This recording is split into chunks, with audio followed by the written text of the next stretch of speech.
Are you considering building a parts-a-caster guitar? Is it parts-caster or is it parts-a-caster?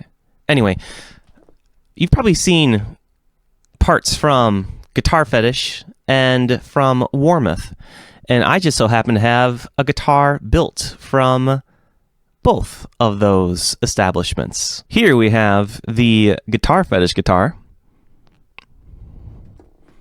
and here is the Warmoth guitar. In today's video, we're going to help you compare the prices, the sound, and the feel as best as I can describe them to you, and some of my thoughts on the differences. Let's dive in. I made this guitar a few years ago because I wanted another HSS Strat style guitar that would stay in standard tuning, because I usually kept my other one in E flat standard. I wanted to try using lower output single coil pickups. I had only ever used the stock pickups that were in my Mexican HSS Stratocaster from 2014. So I wanted to try some lower style ones. And I wanted a chrome covered bridge pickup because I just love the way it looks. So nothing really tone related. I did know that the chrome would roll off some top end, and it actually did, as we will hear in a little bit. I went with Slick branded pickups from Guitarfetish. So I'll put those specific ones up on the screen now, but they are the lowest output neck and middle. They are flat pole pieces. I think they're like a 56 style pickup from that range, and they sound thusly.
As I mentioned before, I've got a 2014 Mexican Standard Strat, and I must say that this one sounds more like a Strat than that one, and I think it's down to the single coil pickups.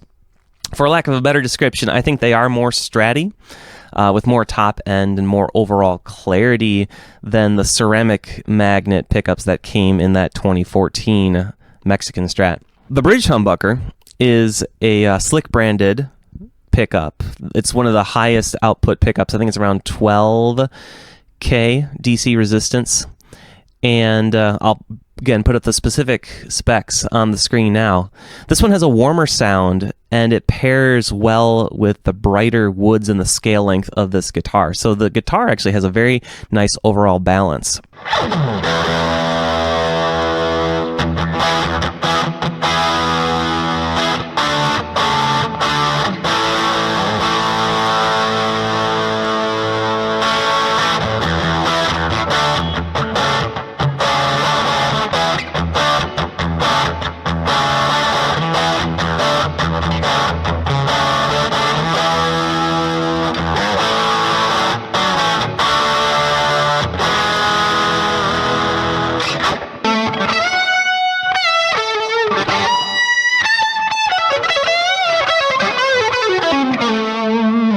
Speaking of the woods, let's talk about that. Alder body, from what I can tell, that just has this, I love this color. I think it's like a surf green, but I love the old Fender colors based on, I think, his old GM paints that they used for the cars back in the 50s and the 60s. Now, being alder, it's actually a lot lighter than my Alder-made Fender Strat, and I don't know what that is down to. Just the wood that they were able to source for this one is a lot lighter. So it's a lot more comfortable to wear and to use while standing up. The neck is maple, and it's a slab. There's no skunk stripe on the back, so they put the truss rod in over the slab Pal-Faro fretboard. And if you've never used or played Pal-Faro, it is kind of in between maple and rosewood, so it's not as dark as rosewood, not as bright as maple. It's got a fast feel to it. I was pleasantly surprised. They were out. I was going to get a solid just maple neck, but they were all out of it at the time, and I was impatient. So I just went ahead and got this one, and I was pleasantly surprised by how fast it feels. And I have another guitar, actually the one behind me. It's a PRS Zach Meyer signature. That one just has a straight rosewood board, and I prefer the Pal-Faro over the other rosewood board. So having played both, I prefer Pal-Faro, and if I ever replace the neck on here, which I might, I think I'm just going to stick with Pal-Faro. The bridge is a GFS branded Floyd Rose bridge. It is pretty heavy duty, and it works pretty well. When paired with the locking nut, it stays in tune very well. I had to give myself a little bit extra challenge with this one. You can buy bodies that are routed for Floyd Rose. They didn't have anything in a color that I liked, so I took it upon myself to route it myself. It was a rough job. I did my best, but it still turned out pretty well. But I would suggest for you to actually get a Floyd Rose routed one to save yourself the trouble. Now, once I got that Guitarfetish guitar done, I had to take another guitar over to where I work, and then I was kind of down another guitar and kind of back to where I started. And so then I was thinking, I want another guitar. I kind of got the bug to build another one, and I was able to save up some money and started looking at what's a more high-end way to do this. And I remembered the Warmoth parts that I had heard about from many, many years ago, just watching videos about people making their own Parts-A-Caster guitar. And at one point I thought maybe I'd just save up to buy a Sir or buy a nice PRS, but I really just am a Strat guy. And so I took some inspiration from Pete Thorne and his signature Sir guitar and tried to spec out a guitar that was like that. But just to my own stylistic choices. I wanted the top to be figured, so we went with a quilt maple and a die to emulate what would be found on a PRS guitar. The primary goal of this guitar was to be able to do the Van Halen thing, since that's one of the first things that got me interested in guitar. And I had actually tried to take a crack at making a one-for-one Franken Strat, but I was a lot lower on funds back in the day and a lot less knowledgeable, so it didn't turn out the greatest. It was playable, but I thought, let's not go for the stylistic similarities. Let's go for something that will last me a while and play well and sound amazing. So to that end, I went with a ash body with the quilt maple veneer top.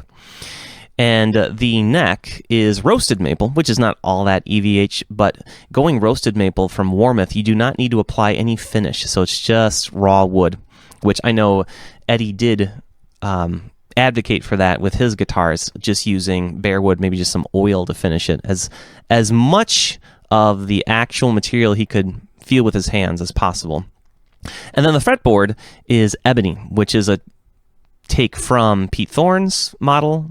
The roasted maple is also a take from his, as well as newer EVH branded guitars feature ebony fretboards, as well as it is an insanely fast and an insanely bright tone wood for guitars. And speaking of that, this guitar is bright. It is crisp, is maybe another word I would use for it.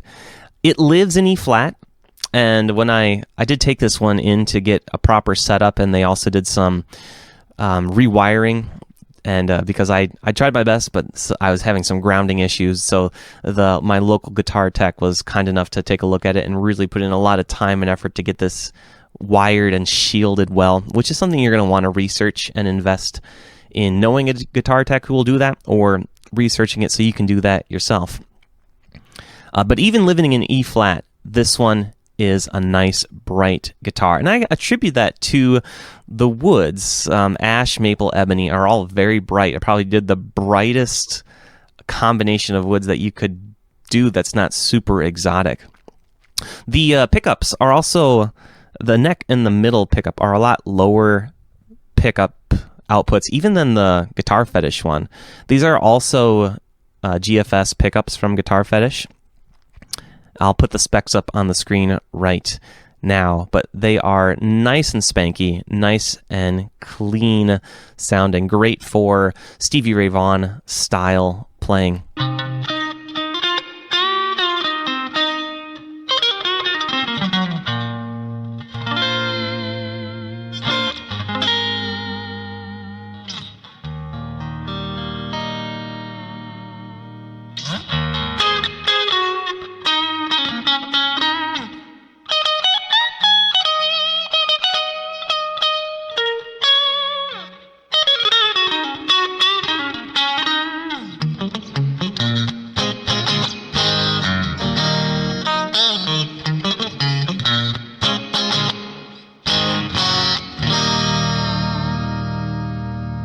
The bridge pickup is, of course, a super distortion, and it sounds, I was always a little nervous about getting a super high output pickup, because I'd always heard, like, keep the low pickup, you can maintain a lot of the sound of the guitar, it doesn't get too muddy.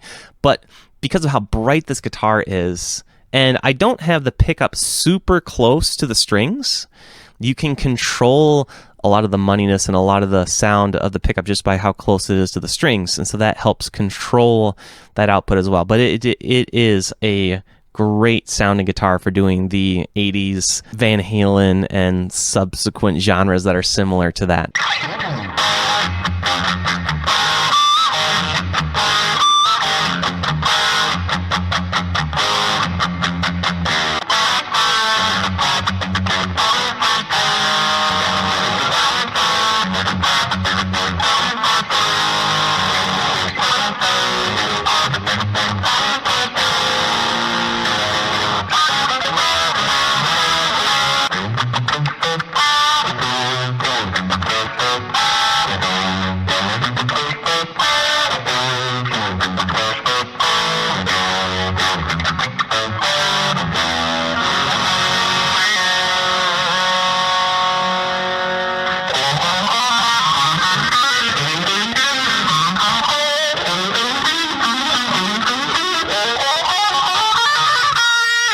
Hopefully those sound samples gave you an idea of the sound compared to the two guitars.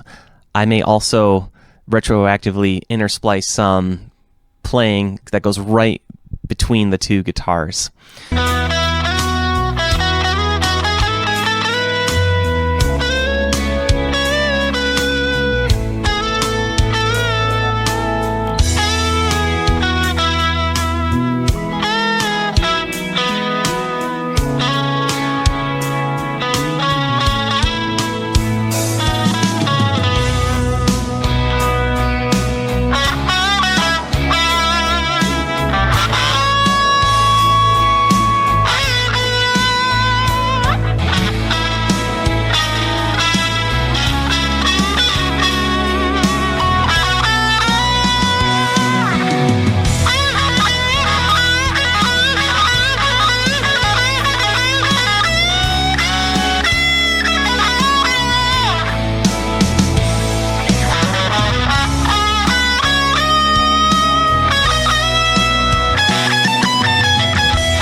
I'll say for playability, they are both pretty good. There was a truss rod issue with the Guitarfetish neck. It was just not giving me any relief. It seems to kind of have fixed itself, though I don't know how long that will last. So keep that in mind. When you're doing something the price of what is coming out of Guitarfetish, there is always a little bit more risk than when you buy something from a place like Warmoth. A couple other things with the Guitarfetish one that were a little more issues that I had when putting it together. I had to sand down the wood for where the shelf is for the Floyd Rose locking nut. It was really high. The strings would have been way above that first fret, so I had to file it down. And when I tried to join the neck into the pocket of the body, it wouldn't fit. So there was so much finish that I had to sand that down to get it to fit. The Warmoth one did not have any of those issues. It didn't have a Floyd Rose locking nut, but everything fit together a lot easier. So just kind of know that you do get what you pay for, and you'll have maybe fewer headaches going with the higher price point. Speaking of prices, here we have the cost of the Guitarfetish guitar roughly. This is without tax or shipping. Actually, it might be. This actually might be including the tax and shipping. I can't remember where I pulled these numbers from. It might have been from the order numbers themselves. But this is roughly what it costs, around $473.37. Then if we go over to the Warmoth side of things, I was a little bit more detailed in planning this one out, knowing when and how much to spend on the different parts. But this includes the order from Warmoth, and the parts and the setup around $1,100. This I might be without the tax and the shipping, so keep that in mind. And also keep in mind with Warmoth, the prices can vary quite a bit on the finish, and you can really start to spend a lot with those custom, well, not so much custom items, but just premium items that they have on their website. So you can build a lot cheaper guitar from Warmoth. I also got the trem and the studs for the trem from Warmoth, which I found was just a nice, convenient thing to spend money on. Key takeaway number 2, everything makes a difference. Woods, pickups, every change you make to the guitar makes a difference. Whether it's perceptible to everyone around you, that's debatable, but it usually is perceptible to the player. And this is something I've always heard from people playing guitar on YouTube, and having now done a little bit of experimentation myself, I find it to be true. Every little change does make a difference, and it's a fun journey to take to figure out what you like and what you don't like. Another YouTuber, Phil McKnight, he once said, or has said it multiple times in his podcast and videos, that between the body and the neck of a guitar, the neck makes a bigger difference in terms of tone and, of course, in feel as well, because that's what you're physically touching more of when you're playing the guitar. To that end, perhaps a nice compromise would be to buy a cheaper Guitarfetish body, but then if you have some extra money, spend it on the neck, because the neck is going to carry more tone and have a better impact on how the guitar feels overall. I hope you've enjoyed this comparison. This has been a fun one to make, and I just hope it informs you if you are on a journey of making your own parts caster or parts-a-caster guitar. I don't know when I'll be back to make another video, so for a while now, just keep on playing, keep on rocking, and take care. Bye-bye.